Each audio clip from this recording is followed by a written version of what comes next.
Welcome in day number 4 of the season. I'm Michael Borky. Glad that you guys are with me on this Thursday night. And that's kind of the thing, right? It's day 4 of coaching search season. But did you guys know that there are football games being played on Saturday? Like Ole Miss plays on Saturday. Mississippi State, more importantly, with the coaching search thing, plays on Saturday, and it's Southern Miss, and it's kind of an interesting one when two teams that are having bad years, one of which has already fired their coach, get together. It's not exactly interesting, but the prospect of Southern Miss possibly beating Mississippi State, I don't think that's going to happen, but I've been wrong before, is at least kind of interesting. But nobody's talking about that around here. That is the last thing on people's minds. It's coaching search, it's Egg Bowl, it's Access Bowls, it's playoff, it's Michigan. That's what everybody's talking about around here. It has nothing to do with the actual football games that are being played on Saturday. So in the spirit of the fact that there is nothing, absolutely nothing, in terms of news or updates on the coaching search thing, that's going to be the title because coaching search is going to get clicks. But there's nothing new to update. We can talk about it. Of course, we can talk about it. Whatever you guys comment, we will discuss.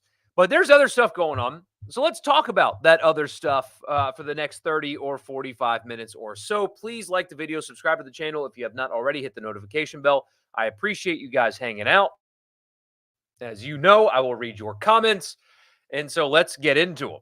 We get a couple of these. One, Kiffin confirmed on Reb Talk, Dart back for year 3. Another one, Kiffin confirmed that Dart is coming back. So, I mean, the NFL was not realistic for him unless he was just ready to go. You know, some guys are just done with college and they're just done and they just want to go move on, and that's fine. It's totally fine. I understand that. It's people don't want to stay in college forever. I certainly understand, but he would be better served career-wise returning to school. Absolutely, he would be better. That would have been the decision that I would have advised him, is go back to college. You know, you've clearly improved rather dramatically, if we're being honest. He's taken a step forward. If you take any kind of another step forward and you get this quarterback class out of the way, like there's high-level prospects in this quarterback class. You get them out of the way, it would be better for you. It makes sense for him to stay. You know, there's been talk about the possibility of him, you know, seeing what is out there, you know, portal-wise and stuff like that. But if Kiffin is talking about that openly, that is interesting. Now, yeah, so that's I expected him to return. I didn't think that transferring would make a lot of sense for him either. So I'm not surprised by that being a thing that they talked about tonight that he said. I know they are working hard on trying to figure out who is going to be returning. There's a lot of guys that have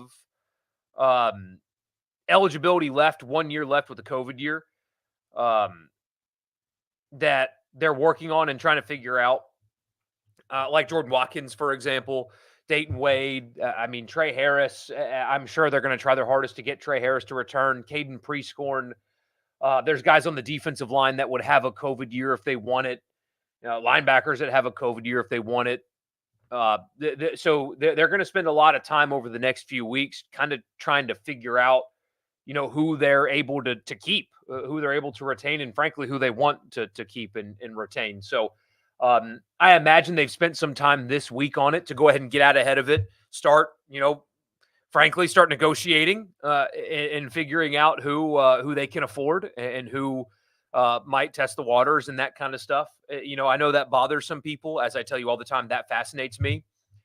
As an NFL fan, the contract negotiations and roster management, I think, is an interesting part of fanhood in the NFL. It keeps me engaged all year long when you've got free agency periods and drafts and stuff like that. Now, don't get me wrong. I've talked about it. The college free agency period being just wide ass open for guys to do it whenever they want to for 4 years if they want to. That's absurd. That needs to be reined in. But this kind of conversation fascinates me. You know, how much do you spend on Quinshon Judkins? How much is he worth? Is there going to be a point where he might ask for too much. And how do you handle that? And how would the fan base handle the possibility of you saying, no, $1.2 million is too much. Can't do that. That's just too bad. And how much is Jordan Watkins worth? That kind of stuff. That interests me. I know they've been working on it. A lot of those guys are probably going to return, and if they do, that's really big for Ole Miss moving forward.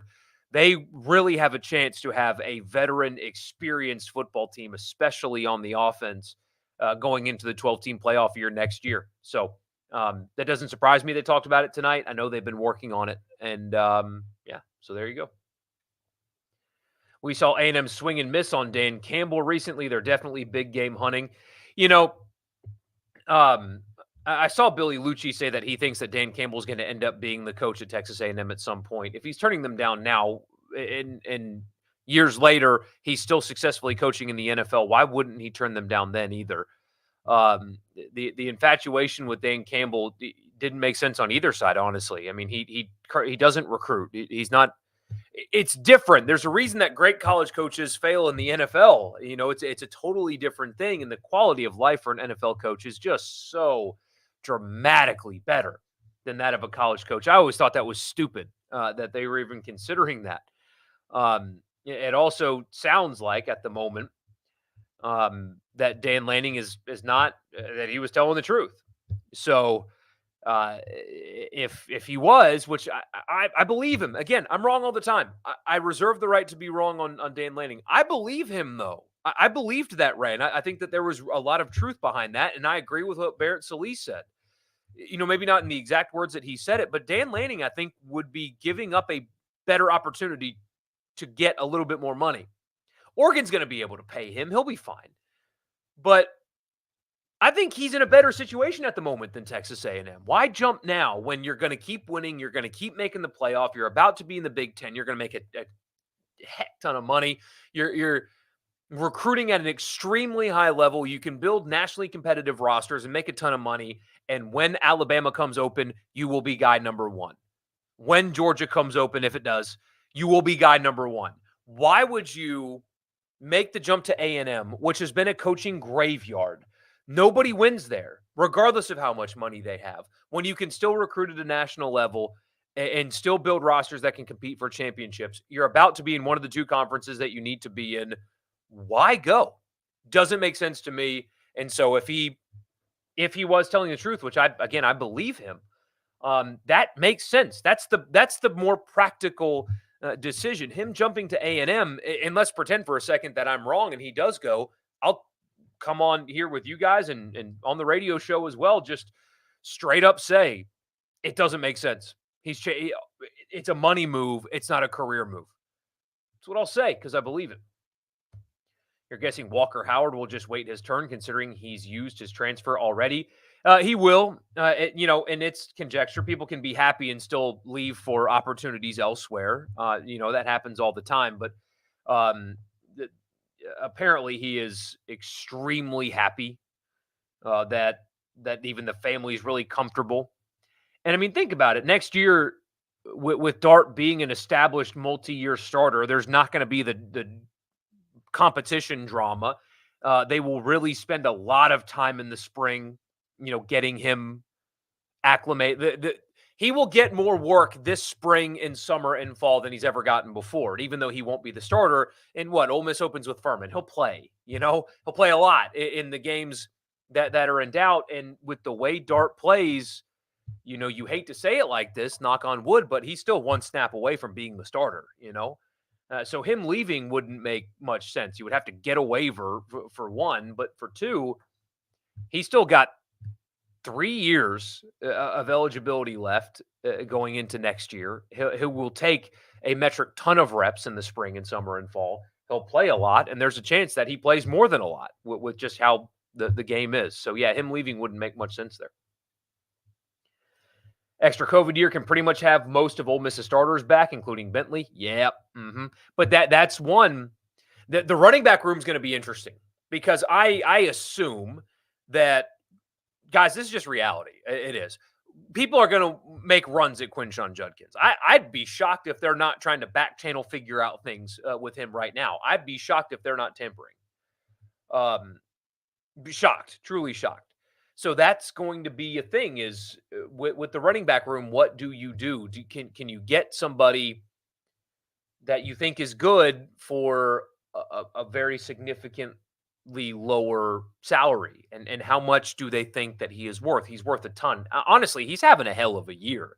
He has fewer yards than last year, but man, he's running hard and he leads the SEC in touchdowns. I mean, he's having a really good year. But how much money is that worth? And so if somebody comes in like in Ohio State, I'm just throwing a brand out there. Don't know if they're tampering with him or not. I have no idea. But if Ohio State comes in with like $1.3 million, right, for the 1 year, do you fight back with that amount of money, knowing that you need offensive line help? You're going to need a couple of pieces on defense through the portal. That's something that they're going to have to figure out here soon. Hopefully, expensive and emotional decisions on quarterback can be avoided this offseason. Yeah, I mean, no, I would be very surprised, Patrick, if it goes down that way again. No, it's Jackson Dart's team. He's clearly taken a step forward. No transfer worth a damn would even consider. No transfer with a year left would consider coming to Ole Miss. Maybe they find somebody with like 4 years or whatever to come in to bolster the room. But yeah, no, I think it would be impossible to create the same thing this offseason that they did last offseason. So an early line for the Egg Bowl that has Ole Miss minus 13.5 seems a little low, right? Yes, that does seem low. My guess, because we were asked earlier in the week, my guess would be 17 is what it was anyway. So yeah, that would be a little low. Maybe there's the quarterback uncertainty that is at play there. Also, rivalry on the road. Maybe that's also a factor. We'll see what Mississippi State looks like this weekend. I mean, it's a Southern Miss team that they should beat, even this year with how terrible things have been. Look, it's not a good Southern Miss team. It'd be different if we were talking about them playing Troy. That's a whole different animal out of the Sun Belt. But this isn't a good Southern Miss team. So Mississippi State should look good. If they don't, well, then Thanksgiving is going to be a disaster. But they might have a little juice. We'll see. I mean, I think we'll know really early. Body language in Starkville for the last couple of weeks has been really poor. Maybe the interim situation might get them to play a little bit better. I don't know. We'll see. I mean, I'm watching that game closely just to see how, not even like how they play, but how do they look like they're engaged or not?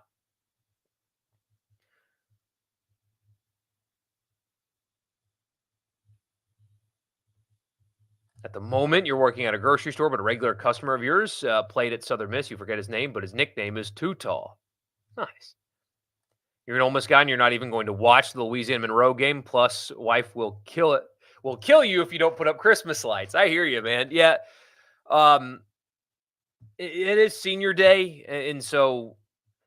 And by the way, Lane Kiffin talked about this, and so there are going to be guys that are going to go through senior day that might return for you. So don't look at the senior day thing and think, well, that guy's leaving. Like that this means that guy's leaving. They're going to let guys that are undecided go through it.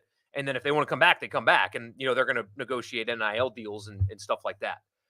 So if you see somebody going through senior day, that doesn't guarantee that doesn't mean he's gone for whatever that's worth. But yeah, it's a tough watch. I am on record where I think that the SEC should ban this weekend. They should make it against the rules, where you have to have all of your non-conference games done with the exception of pre-approved end-of-season rivalry games by the second week of October. Because if you look at the SEC schedule this weekend, this is supposed to be the gold standard of college football, right? The SEC is the gold standard of college football, but the second to last weekend of the year, where every other sport, every other season, there's so much on the line when the season is coming down to the wire, and you've got Chattanooga and New Mexico and Louisiana Monroe and Stephen F. Austin on the schedule, Auburn. I mean, you've got teams like that on the schedule, and it's embarrassing, honestly. The SEC putting this product on the field this weekend is embarrassing. It is straight up embarrassing, and I think they should rule against it because this sucks. Luckily, we've got interesting games elsewhere, but there's only 3 games this weekend between ranked teams. Only 3 of them. It's embarrassing, and the SEC should be embarrassed. But still interesting stuff around the country. I mean, Washington and Oregon State, that's certainly interesting. Especially if you're an Ole Miss fan, root for Oregon State to lose. Penn State's playing Rutgers, root for Penn State to lose. Louisville's playing Miami. They're only a 1-point favorite on the road. You kind of want them out of there, stuff like that. So there's still things because it's college football. But anyway. Is Zachary Franklin returning next year, trying to redshirt? It doesn't sound like that's what's going on, but it's possible. How long can Ole Miss and the rest of these types of schools keep up with these coaches' salaries and NIL deals? 10 years down the road, will there ever be a cap, and how will it work?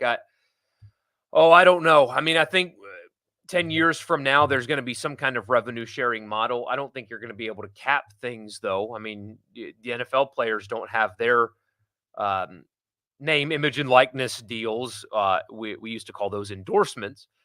Those aren't capped in any way. So Cowboys players, like the quarterback of the Cowboys, gets more in endorsements than the quarterback of the Cardinals. It's just the nature of the beast. So you're never going to really be able to limit that. But Neil, that's a really good question because it does feel like they're playing with monopoly money. But I know, like in Ole Miss's case, it's not monopoly money. There is a cap on how much they can spend, but the TV revenue is way, way up. They're going to have to be more efficient with some things. That, frankly, they're possibly going to have to make some cuts somewhere along the way in order to keep up with this. But I think it's a bubble that has yet to pop. Is Dave Aranda possibly in the Matt Campbell territory? A once hot name who stuck around too long instead of hitting when the iron was hot. Well, but where could have Aranda gone, though? I mean, I don't remember. I could be wrong. I don't remember him being really in the mix for many of these big jobs. I could be wrong there. I could. But, Matt Campbell's about to go to a bowl game again. What I don't like, and I understand why, and I contribute to it to some degree. I mean, it's different when we're talking about Troy, right, or South Alabama or somebody like that. But, I mean, Matt Campbell's at a Power 5 program, making millions of dollars a year. Why are we criticizing his decision to stay at that place? I hate that part of the media is why are we criticizing Matt Campbell? He stayed at Iowa State, and they had a couple of down years, and it looks like they're improving some, and he's making millions of dollars. And don't we want the Iowa States of the world to have good coaching and to have people like Matt Campbell want to stay? I mean, I think that's great for the overall health of college football is guys like Matt Campbell staying where they are. And again, I get it. Truthfully, I do. I mean, somebody's going to take the Texas A&M job. I mean, maybe it's Elko from Duke, and I'm, I get it. I would understand why he would leave, and I understand why A&M would hire him. So don't get me wrong, but man, wouldn't it be great if Mike Elko stayed at Duke? I mean, he's winning there. He's got a program that's not, it's not like Duke is a lowly nobody. It's Duke University. It's a great school. They have brand power and others, and another sport anyway. But they're a fun story, and it's a place that doesn't win in football. And so I think it's great for the health of the sport that a program like a Duke can have a coach that wins and stays. So you hear Judkins has ties at LSU. I don't know. I don't know if he does or doesn't. Frankly, I have no idea. But I mean, what Ole Miss does offensively fits him better than anywhere else in college football, really. I mean, it's been the best rushing offense over the last 4 years in the SEC. and but I think they could do a little bit more, like getting him catches, and maybe that'll be a thing moving forward. But leaving that offense, considering what they do on the ground, I think would be possibly a mistake. But what do I know? The realest path to a New Year's Six bowl for Ole Miss, got to think they need to get to at least 11th or 10th. Oregon State losing would help that out. Unfortunately, they might not jump Penn State. So, I mean, they have to get to 11th to have a shot. You want Missouri to lose. That's the easiest path. Hope Missouri somehow stumbles to Florida or Arkansas. That's the easiest path. If Missouri loses, you're good, essentially. But yes, Oregon State's got to play Washington and Oregon, so you want them to lose and get out of there. I mean, the committee is not. That's the easiest path. To answer your question, the easiest path is Missouri to lose a game. That's the easiest path. I'm not totally convinced that the committee is going to leave Penn State where they are. I mean, they might. It's certainly possible, but in the past, they have moved teams, even though like Ole Miss won't have an impressive win for the rest of the year, but Penn State won't either. And it's only, it's only one spot. Ole Miss's resume is better than Penn State's. So it's possible that by the end of the year, they look at that and see, that's what it is, and make that move. But yeah, Oregon State, I think they're going to lose at some point. Louisville, I think they're going to lose as early as this weekend. But it's a Louisville team that, if you look at the schedule, it's not like they've been super impressive absent that Notre Dame game, and their one loss is to a 2-8 Pittsburgh team by 3 scores. I was about to say 3 touchdowns, but by 3 scores. And so, I mean, I think between Miami and Kentucky, they've got a loss coming. And so, I mean, the path is there. They need a little help. But, I mean, we're talking about Missouri, Louisville, Oregon State, and Penn State. Okay, those are 4 teams. They each have 2 games left. Are they going 8-0? Are they going 7-1? I wouldn't bet on 7-1. So a couple of losses are coming. It's college football. If Vegas is dumb enough to give you less than that, Ole Miss minus 20, put the mortgage on it. Your upset alert of the week. Mine too. I said this on the show today, is Texas at Iowa State. The playoff committee gets bailed out every year at some point. Also, Mississippi State standout wide receiver got a nice NIL deal. Do we know how much it is? Seems like the Bulldog Initiative is doing better than a lot of people thought. They're starting to figure things out. They're starting to figure things out. They need to continue to be more creative, because I mean, we talk about this all the time. It's the schools in Mississippi are never and ever are big words, but they're never going to have the financial resources that Texas A&M has ever. And so, how do you bridge the gap? You get creative. And so, I know you're a State fan. So when you look at the collective of your in-state rival, they've got to deal with Delta, I think it is, where, there's free flights involved in their endorsement deal for their families to go to games and stuff like that. Like, they're creative in those ways. There's a beer, a vodka that when stuff like that's what you're going to have to do. There's a deal within a apparel company and merchandise and stuff like that. The Bulldog Initiative needs to be even more creative and get into that space. Because look, having a good fundraising day where they have donors that are doing a matching gift is great. Like, that's awesome. I'm not belittling that. What I'm saying is they need to do more of that, and not just give us money. It's, we've got this now to offer you. If you buy it, you support the athletes, and also you get something. There needs to be material exchanges between fans and collectives, and that's the next step that they need to take beyond. They've added a couple of employees, right? And they're organizing more, and they're being more forward facing when it comes to the importance of it. They've stopped telling everybody that it's all good, so don't worry about it. They're actually talking more openly, like, hey, you want to win, you got to do this, right? So that they're changing messaging a little bit. That's the next step is become creative and find ways to give people something when they give you their money. That's the next step. And I'm sure they're already working on that. But that is the next step that they need to take. Dart's senior day next year will be emotional, no doubt.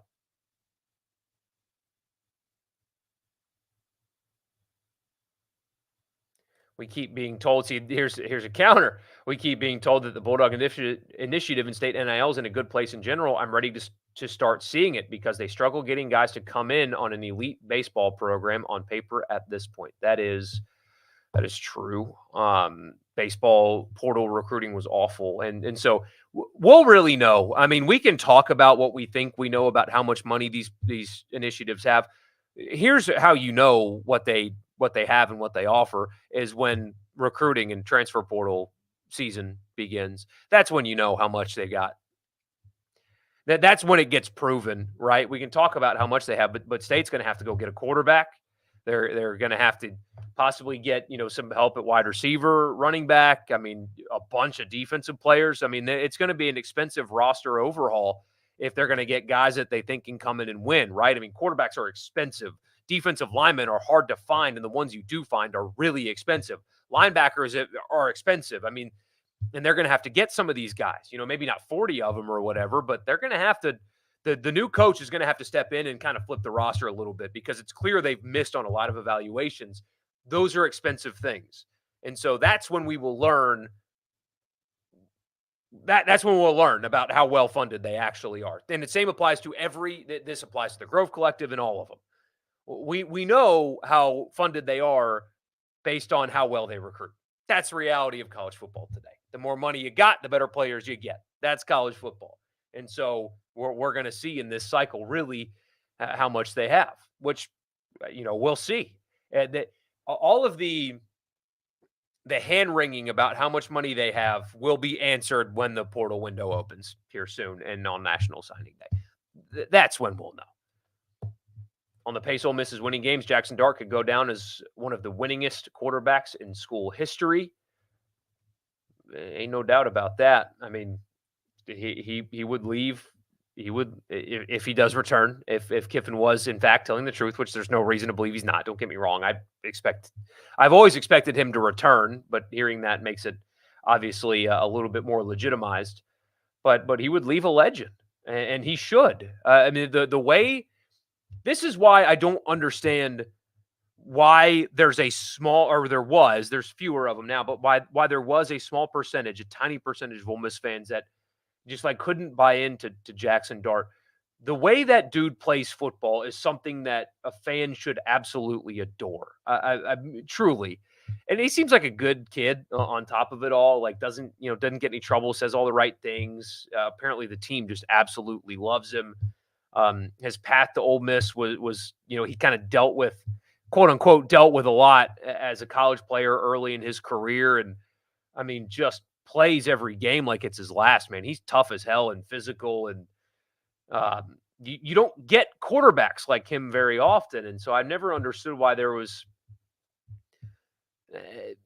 anyway, I don't get it. I mean, he's clearly very good and he's clearly improving. And so what else could you want from a quarterback? I didn't understand it. Very small percentage, though. Let's be clear about that. Very small percentage, but still never understood it. Good for Ole Miss. You'd much rather play Louisiana Monroe having a quick turnaround against State at home on Thanksgiving. Yeah. That arc being in Fayetteville at night versus ULM at home at 11 is a dramatic difference in the task at hand. Somebody asked me on Twitter. I have a feeling that they have spent a lot of time game planning for the Egg Bowl this week because they can. So forget what you said on Tuesday about Oregon State beating Washington.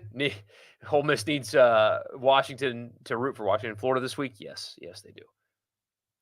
Give me my preview of Ole Miss versus Iowa Citrus Bowl early line. So they're really good defensively, but I mean, I think it would go down exactly like their game with Kentucky last year went. I think that's how it would go. Washington winning or losing is irrelevant at this point. The winner of Washington, Oregon will be in the playoff, and the loser will be in a New Year's Six bowl.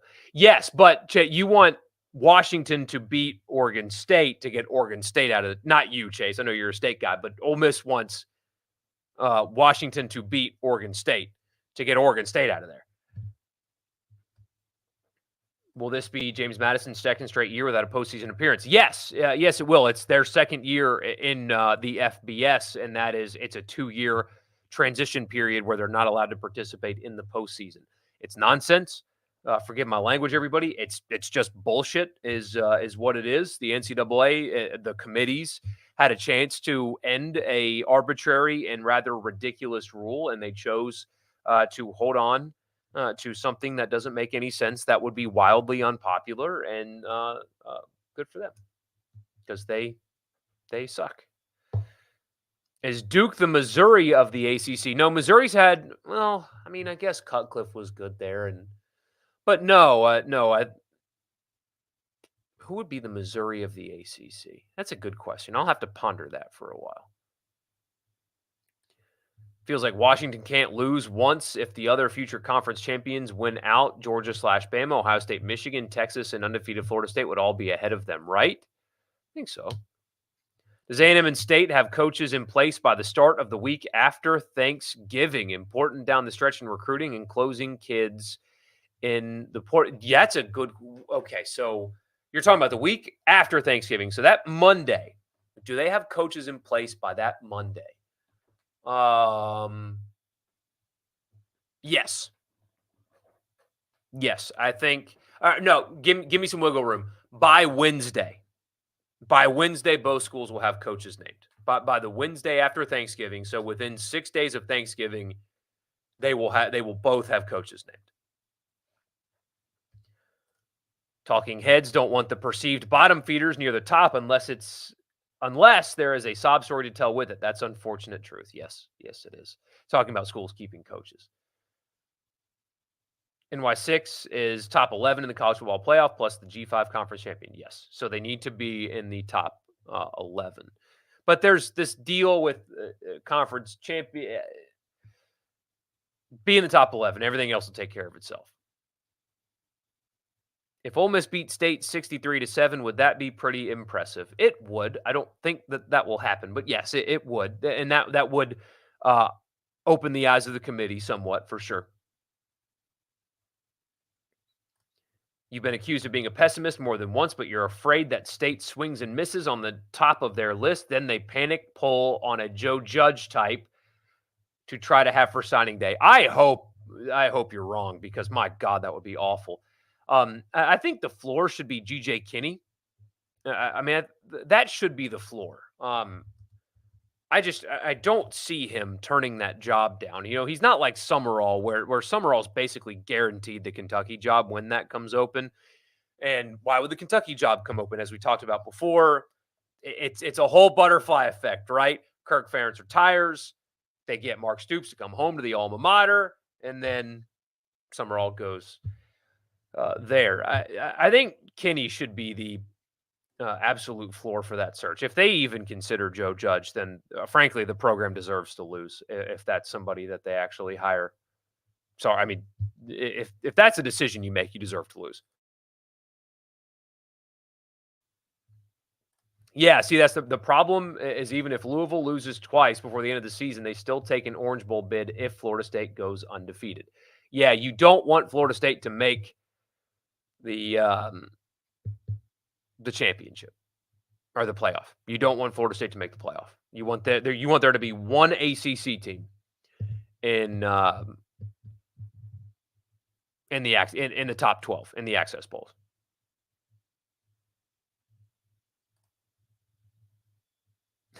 Ole Miss will have the financial resources similar to A&M when you win multiple Mega Million lotteries. 12-team playoffs couldn't have come at a better time. This would have been the perfect year for it. Mississippi State has the money for a Power 5 hire. State's linebackers will be fine. Certainly can be with the linebacker front, but it's not necessarily the money. I mean, because what Power 5 coaches are you talking about? Uh, is it Kleiman? Um, because I mean, Kansas State is going to pay him more than Mississippi State paid Mike Leach, and that was $5.5 million. Eh, I don't think it's bad if they don't pull a Power 5 coach. I mean, how many options are there of realistic candidates? I mean, we talked some on the show today about a guy like Dave Clawson would be very interesting. Uh, I don't think the fan base would appreciate it the way I would, frankly. Um, if they have the money to lure away a Power 5 coach, they have to prove it. They haven't proven that yet. I think they do. I mean, I agree. I think they do. Got to see it though. Got to see them do it. Because as crazy as it sounds, $5 million a year is not a lot of money anymore in the SEC for a coach. Isn't that nuts? But it's not. It's simply not. Kentucky's paying their guy 9. It's Ole Miss is paying their guy 9. Tennessee's paying their guy 9. South Carolina's up over 6. I mean, it's a different world.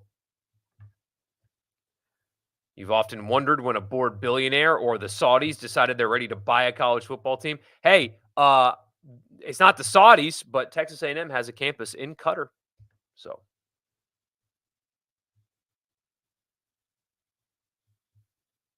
how would Dart have been under Freeze? Good, not as good as he would be under Kiffin, or is under Kiffin. With Lane Kiffin saying Dart coming back, does that lean to him returning as well? I as of this moment, as of November 16th, 2023 at 8:23 p.m., would be surprised, truly surprised, if Lane Kiffin is not coaching at Ole Miss next year.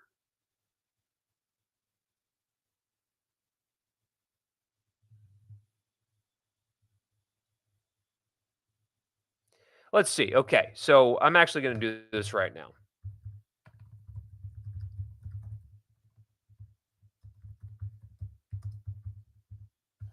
I'm going to pull up the salary database for the 2023 season, college football coaches. Because we have another one. State has plenty of money to hire a Power 5 coach. They were paying Mike Leach $5 million and offered Dan $6 million when he left. So let's get to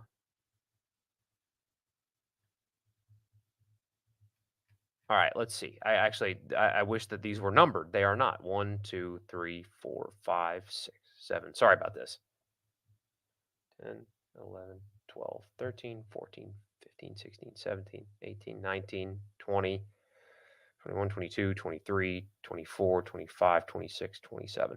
The 27th highest paid head coach in college football is PJ Fleck at $6 million a year. So 27th highest paid head coach. So if you're looking at candidates like Leipold, he's currently making 5.7 at Kansas. They will undoubtedly give him more money than that. Dave Doran at 5 at NC State. I mean, if it's just a money thing, that talked about him some. Kleiman's making 4.7. I mean, to lure those guys away, you can't just match their salary, right? It's got to be more, and obviously their current school is going to want to fight against that as well. But if you're going to get to 6, that it's got to be more than that. If they're going to lure away one of these guys from the state of Kansas that they're apparently after, it's got to be more than that. So if they offer that to Dan, will they do it again? I would assume so, but let's see. State's whole problem this year was Arnett blowing up the air raid. They probably would have won 2 more games had it not blown up the air raid. Probably so. I have a feeling. See, people are criticizing him for that decision today. and over the last few weeks, and I understand that, but he also did it with the assumption that he was going to have multiple years to blow it up and build, and he didn't because it was such a disaster.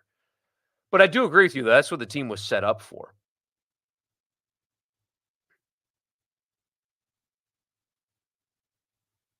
State better get a coach ASAP. They don't need to hurry. They don't need to hurry like right now anyway. They've got another 10 days or so before you start wondering, what the hell's taking so long.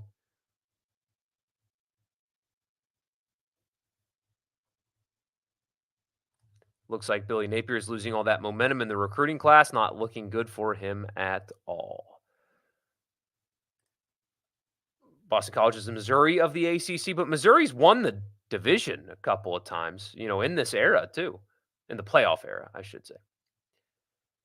How surprised would I be if Kiffin is still at Ole Miss by 2028? That I would be surprised by, very surprised. But you would love for State to hire Fritz. I think he's got a really high floor, if that makes sense. I don't know what his ceiling would be, but I do think that he would bring stability, and um, stability is very important with this hire for Mississippi State. I think he would be a high floor kind of coach. Might take him a year or two because that's what it's been like at other places, but I do think that his floor would be high. He's an experienced guy. His messaging would resonate with fans as well. He would, I've seen State fans call him boring. It's like, if you think he's boring, you're not paying attention. He's not Kiffin. He's not goofy on Twitter, but he's not boring if you listen to him. He's kind of down to earth. But who's my top candidate for the A&M job right now? I think it's Elko or Traylor at the moment. They could pull something crazy like a Dabo, but it sounds like that's where that's headed. But again, who knows? 100% agree on Kenny, whatever the number he wants, 5 or 6, whatever, that's your floor. He's making $800K, give him 3.5 and have money to let him go after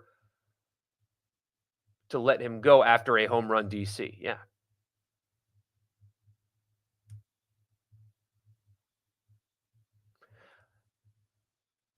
For $6 million-ish, give me Kenny and Dave Aranda at defensive coordinator. I wonder where Aranda's going to end up. USC's open. Maybe he returns to LSU. You think Florida State is the weakest team out of the top 2, Pac-12, SEC, and Big Ten in Texas? They should be the odd one out, in your opinion. Punt return for a touchdown is the only thing that beat Miami. They really struggled, especially offensively in that game.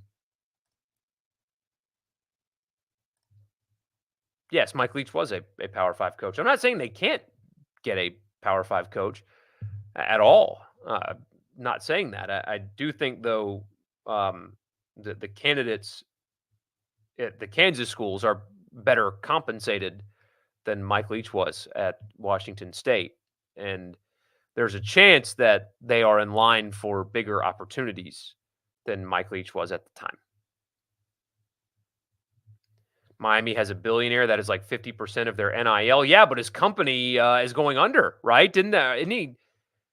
Aren't they getting investigated by the feds or something crazy like that? Life Wallet? Yeah, I think they're in trouble. I know they're in trouble to some degree. I don't remember exactly what the situation was, but yes, they're in trouble to some degree. That's going to impact their NIL. It doesn't sound like Dan Mullen's going to happen at all. He's talked about it, but also it sounds like administratively that's not something that they're not going to do. Yeah, I do think Aranda's going to get fired pretty soon. No matter who State hires, there will be an increased pressure on the coach as long as Kiffin wins at Ole Miss. Yeah, it's like that at a lot of places, right? Ryan Day's under a lot of heat at Ohio State despite his record because he's lost to Michigan twice. So that is absolutely a factor. It's not 100% because I've seen people say that State fired Arnett because Ole Miss is winning, and I think that is an oversimplification of a complex issue. You can't convince me that that's not a factor, that they don't look over to Oxford and think that's not good. And we need somebody to win because Ole Miss is better than us at the moment. That's real, but that's not the only reason why they did it. And so I think when people say that, that's not accurate. I mean, the team has been atrocious this season, quite frankly, and that's not because of Ole Miss. Fans are not going to games anymore, not because of Ole Miss, but I do think that plays into it some. That's why Ryan Day people are frustrated with him. Watch what happens to South Carolina fans' opinion of Shane Beamer when he loses to Clemson here in 10 days or whatever it is. So how sick is it to see your buyout check be presented to the athletic department at halftime? Man, I saw somebody describe that as embarrassing for Jimbo. I thought, no, what are you talking about? Like they were taunting him, like flaunting it. It's like, oh no, oh I'm so embarrassed that you're going to give me $77 million. Like, no way. Yeah, that was hilarious. What a waste of money, but whatever. Has there ever been a rehire of a former coach? Because you see the people talking about Mullen. Yeah, Bill Snyder, and it worked at Kansas State. I'll give you the years. Obviously, he's not coaching there anymore. One of the world class people in the game, by the way. Let's see. So he stopped in 2005, and then came back in 2009. And just kept on winning. He was really good, really, really, really good at Kansas State. I mean, just an absolute legend. So at Kansas State from 1989 with that 4-year gap to 2018, he had, let's see, 1, 2, 3, 4, 5, 6, 7, 8, 9 double-digit win seasons at Kansas State. I mean, he was awesome, world class. I have no idea what Orgeron's buyout was at Ole Miss. Schiano was previously at Rutgers. That's working out as well. The crowds weren't great under Leach either. Feels like there hasn't been as much of a fire in State's fan base since Moorhead underachieved in 18. I think they have one sellout like in the last 6 years, and it was Alabama this year. That's it, I think. So yeah, fan excitement hasn't really been fan buy-in hasn't been full in some time there.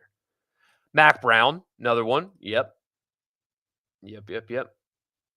Yeah, Snyder was awesome and just a world-class guy. I mean, he all the way up until the end of his career, if like he would write handwritten notes to players from the team that he just played. Like, hey, young man, keep at it. I admire your game. You're a great player. Stuff like that. I mean, just the stuff that we just don't do anymore. World-class guy.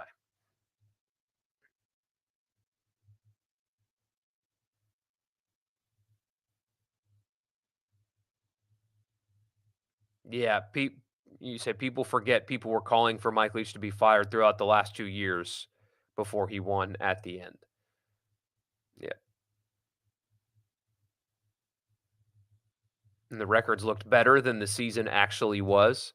Here's the thing about 8-4, Chase. Just generally speaking, 8-4 in July looks great. Yeah, 8-4. Won 8 games. That's awesome. But 4 of those games are essentially gimmies. Now, you have the Power 5 requirement, but still. So there's at least 3 of those 8 games that you don't care about, that are just, whatever, supposed to win. So take those away, and you're 5-4 in the games that you're locked in on, that you care about.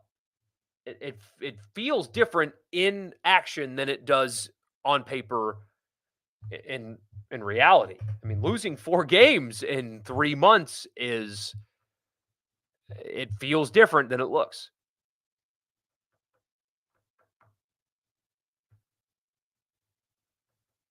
People forgot all about us talking about a 33-67 for 264 yards because they'd win. Yeah. Yep. Sounds like he's going to play, by the way, on Saturday. Will Rogers possibly going to play? We'll see. We will see how good he looks and if that makes a difference. So, anyway, I got to run, guys. I went long tonight, but this was fun. This was fun. I appreciate you. We'll be back on Sunday, possibly talk about the games that happened or maybe coaching search stuff. I don't know. But Sunday at 7:45. Oh, wait. Sunday. No, 8 o'clock. 8 o'clock Sunday. 8 o'clock sharp on Sunday. I will see you guys then. You have a great weekend. Enjoy your football. I'll see you soon.